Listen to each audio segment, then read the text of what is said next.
Hello po, Sir Jason Villarante. Sir, ito po yung pa-freebies natin, sir. Unang-una po, sir, huwag niyo po kakalimutan mag-subscribe sa ating YouTube channel sa Mato Panumpang. Okay? Sa Mato Sewing Machine. Yun po yung YouTube channel natin. Okay? Sa Facebook page naman natin, Mato Sewing Machine Vlog. Sa ating TikTok, Mato Sewing Machine. Simple name sa aking YouTube. So please, paki-subscribe po, sir. Ito po yung mga pa-freebies natin, sir. Ayan, marami po yan, sir. Okay, sumunod po dyan. Ito po yung refilling trade natin. Dito po tayo magre-refill. Okay, so unang-unang setup natin, sir. Ito po siya, sir. Ito pong wire natin sa sewing machine. Isasaksak po natin muna to. Itong transformer sa regular outlet natin. Okay, pag nawag niyo po siya, sir, isasaksak ng direkta. So ito po yung wire niya nakasama. Ito po, dito po yan sa likod, sir. Ayan. So, Jason, dyan sa likod din, dito naman po yung ating saksakan sa transformer. Ito po siya, sir. Ayan.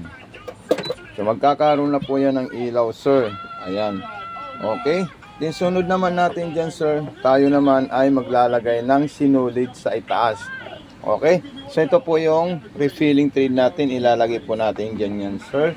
Okay, so tayo po ay, pag mga malalaking sinulid po, sir, ganito, sa likod na po siya, or sa harapan, doon sa may sahig. Okay? So ako kasi, sa likod ko nilalagay, sir, tapos meron po akong sabitan. So ito po siya, sir, itatali ko po siya dito, at itutulak ko pa kanan din, pipindutin ko po ito, sir. Ayan. Para makapag-pundo po ako ng sinulid. Yung speed control niya, ito po, sir. Ayan, low speed tsaka high speed po siya, sir. Ayan, hindi natin siya makita pero pwede natin siya masilip. Ayan. Okay, so dyan po ako nagre-refill ng sinulid po, Sir Jason. Once na ma-loaded po siya at kontento ka na dyan sa refilling thread niya sa bobbing, so i-stop nyo po ito, sir. Ayan, then tatanggalin nyo po yan. Okay, so ito po siya, sir. Ito yung unang gagawin natin, sir, para dito sa ating sewing machine.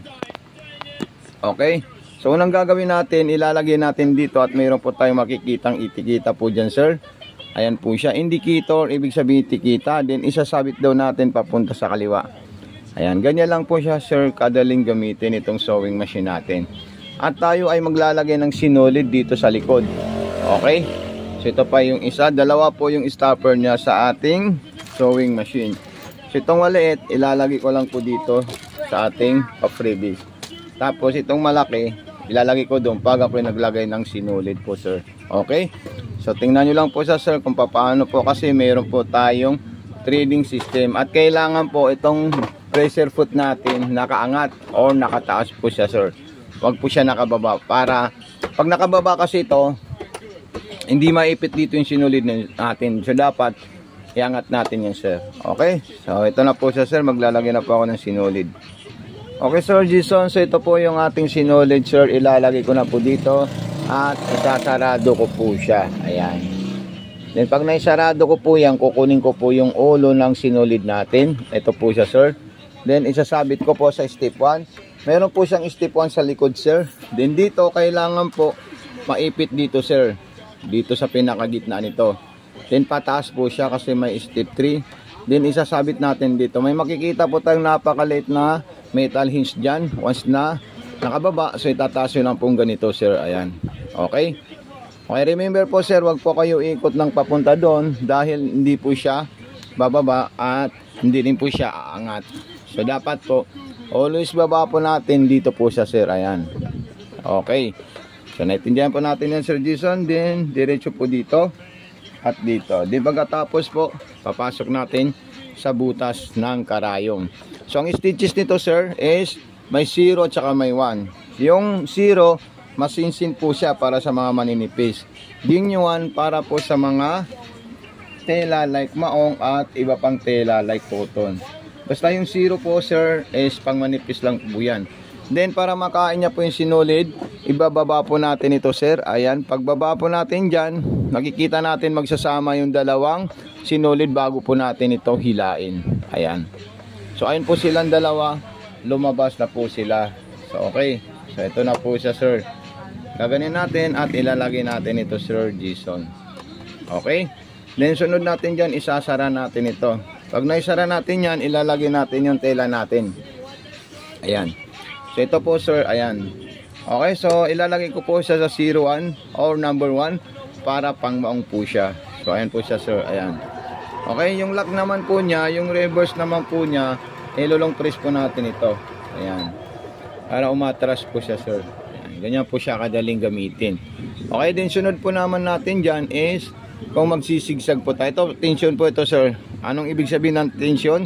Yung inano ko po siya sir, yung in-adjust ko po kasi masyadong masikip po yung pasada niya sa itaas. Okay? So ayan po siya sir. Ayan. Then, ayan. Ito na po sir yung ginawa ng ating sewing machine. Ayan. At yung sinulid natin sir, kailangan mahaba po yan ha. Bakit po kailangan mahaba? Para hindi po siya sir natatanggal. So ito po siya sir, ayan. So dito humigpit po siya, kaya ginawa ko po, in-adjust ko po siya dito sir. Okay? Then gagawa po tayo ng sigsag. Yung sigsag niya number 3 para sa makapal or maong. Ayan. So ayan po siya sir. Pang maong na sigsag. Pwede rin po siya yung sigsag na number 2. Ayan. Yung pang edging niya number 4. Ayan. Lahat po yan sir gumagana po siya sir. Napaka solid na sewing machine po ito sir. Huwag nyo po sir kalimutan mag-unbox video sir sa ating TikTok shop at sa ating Facebook sir. At mag-like din sa ating YouTube. Okay po sir? So ito na po siya sir. Tingnan nyo po siya sir kung gaano ka solid at kung gaano kaganda itong sewing machine natin. Okay, so ipapaliwanag ko naman po sa iyo kung kayo po ay gagawa ng button holder. May 4 na klaseng button holder po yan. Okay? Pag kayo po ay pupunta sa button holder, dalawa po yan sir. Ayan, dito. Makikita nyo lang po siya, araw ng ganyan. Kikita nyo po kung saan po siya pupunta sir. Ayan. So ibig sabihin po niyan, atras po yan na letter L. Okay? Then, pupunta naman po tayo sa another L niya.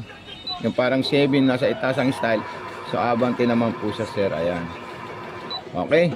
So ito na po siya sir. Gumawa na po siya ng button holder guide. Then isunod naman po natin dyan kung tayo naman po ay kukuha ng mga iba't ibang klaseng design. So lahat po yan sir gumagana po siya. Number 9, yung letter C na scallop. Para makita nyo po siya sir na talagang gumagana po itong sewing machine natin. Wala po siyang issue at wala rin po siyang problema. Kahit sikanhan po siya, pero napaka solid po siya Sir Jason at napakagandang sewing machine. So okay, so ayan na po siya sir. Then maraming salamat po sir. God bless and more power po Sir Jason Villarante.